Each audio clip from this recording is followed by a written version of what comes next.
జగన్మోహన్ రెడ్డి గారు ఎప్పుడు press conference పెట్టినా విత్ ఆధారాలతోనే మాట్లాడతారు. ఎవరి మీద ఎక్కడ కూడా వ్యక్తిగత విమర్శలు చేయరు. ఇదిగోండి విత్ ప్రూఫ్ ఆర్బీఐ లెక్కలు, కాగ్ లెక్కలు, బడ్జెట్ లెక్కలు, ఇవే కేంద్ర ప్రభుత్వం ఇచ్చినటువంటి ఏదైతే పార్లమెంట్లోనో, అసెంబ్లీలో, అదే పార్లమెంట్లోనో, రాజ్యసభలోనో ఇచ్చినటువంటి దాన్ని బట్టే మాట్లాడతారు. కానీ జగన్ గారు మాట్లాడిన తర్వాత ఏ ఒక్క తెలుగుదేశం పార్టీకి సంబంధించిన వాళ్ళు కానీ, కూటమి పార్టీల్లో ఉన్నటువంటి వాళ్ళు కానీ ఆయన మీద వ్యక్తిగత విమర్శలు తప్ప ఏ రోజు దానికి కౌంటర్గా ఇదిగోండి విత్ ఆధారం మీరు మాట్లాడింది లెక్క తప్పని కానీ ఎక్కడా చెప్పరు వాళ్ళు. ఎందుకంటే వాళ్ళ దగ్గర ఏం ఉండదు, వాళ్ళు చెప్పే మొత్తం అబద్దాలు కాబట్టి. యాస్టీజ్గా కేంద్ర మంత్రి పెమ్మసాని చంద్రశేఖర్ నోటికి ఏదొస్తే అది వాగటం మొదలుపెట్టాడు. నిన్న జగన్ గారు అందేంటి, మీ చంద్రబాబు నాయుడు గారి మైండ్ సెట్ అంటాడుతో చెప్పాడు. అవును కదా, కొత్తగా చెప్పేదే ఉంది. చంద్రబాబు నాయుడు మైండ్ సెట్ పిల్లనిచ్చినటువంటి మామకి కసా వెన్నుపోటు పడిచి పార్టీని లాక్కున్నటువంటి మైండ్ సెట్.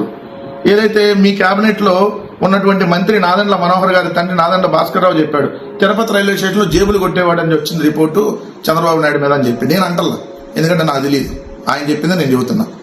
సో మీ చంద్రబాబు నాయుడు గారి మెంటాలిటీ గురించి మనం కొత్తగా చెప్పేదే ఉంది. ఎంత నీచమైనటువంటి మెంటాలిటీ, అలాంటి వెన్నుపోటు మెంటాలిటీయో, వాడుకొని వదిలేసేటటువంటి మెంటాలిటీ కదా. ప్రజలను కూడా అలానే వాడుకొని వదిలేస్తాడు కదా, కొత్తగా చెప్పేదే ఉంది.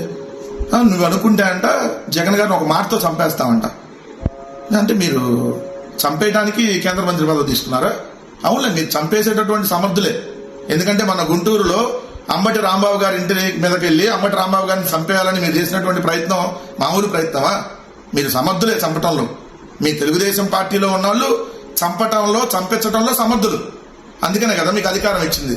రెడ్ బుక్ అనేటటువంటి పిచ్చి కుక్కను అడ్డం పెట్టుకొని మీరు చేస్తున్నటువంటి దమనకాండ ఈ రాష్ట్రంలో జంగిల్ రాజపాలన మర్చిపోయారు అనుకుంటున్నారా? కానీ అన్నిటికీ ఒక రోజు వస్తుంది. పెమ్మసాని చంద్రశేఖర్ గారు, మీరు డబ్బు ఉందన్నటువంటి అహంకారంతో, ఏదైతే కేంద్ర మంత్రి పదవి ఉందన్నటువంటి బలుపుతో ఇష్టం వచ్చినట్టుగా నోటికి ఏదొస్తే అది మీరు వాగుతున్నది. జగన్మోహన్ రెడ్డి గారిని ఒక మాటతో చంపేస్తారా? ఇప్పుడు దాకా చంపుతున్నారు కదా అందరిని మీరు, అలానే జగన్ గారిని కూడా చంపేద్దామనే. రాజకీయంగా జగన్ గారు అడిగినటువంటి ప్రశ్నలకి సమాధానం చెప్పడం చేతగానటువంటి ఓ దద్దమ్మ కేంద్ర మంత్రి వ్యక్తిగతంగా చంపుతాం, ఒక మాటతోనే చంపేస్తాం, లేదంటే ఒక దాడితో చంపేస్తాం. అందుకనే మీకు ఇచ్చింది. గుంటూరు ప్రజలు కూడా గమనించమని చెప్తా ఉన్నా. తెలుగుదేశం పార్టీ ఏ విధంగా తయారయ్యిందో, ఈ రాష్ట్రానికి శాశ్వత ఉగ్రవాద సంస్థగా తెలుగుదేశం పార్టీ తయారైందనడానికి పెమ్మసాని చంద్రశేఖర్ గారి మాటలే ఒక ఉదాహరణ. పెమ్మసానికి రానున్న రోజుల్లో తగిన బుద్ధి అదే గుంటూరు జిల్లా ప్రజలు ఏదైతే ఆ ఘాటుని అమెరికాకి పరిగెత్తేదాకా ఆ ఘాటుని రుచి చూపిస్తారన్న విషయం పెమ్మసాని గుర్తుపెట్టుకోమని మాత్రం హెచ్చరిస్తా ఉన్నాం.